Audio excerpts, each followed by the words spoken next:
वक्तव्यासंदर्भात शरद पवार यांचं जेवणाचं निमंत्रण मुख्यमंत्री आणि उपमुख्यमंत्र्यांनी स्वीकारलं नाही असा दावा संजय राऊत यांनी केलेला आहे। तर महारोजगार मेळाव्यावर देखील संजय राऊत यांनी टीका केली आहे।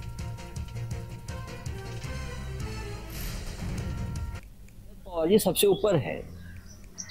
शरद पवार जी ने अपने घर आए मेहमान को खाने पे बुलाया, आप आइए, आप मेरे प्रांगण में हो और हमारा घर भी वहाँ है, तो हमारा कर्तव्य बनता है कि आप हमारे घर में चाय पीजिए, खाना खाइए, मैं आपको निमंत्रण देता हूँ।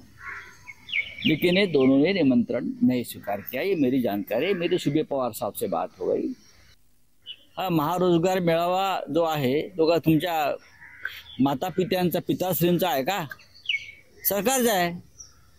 सरकारी योजना आहे ती, भाजपची किंवा शिंदे गँगची योजना नाही आहे ना।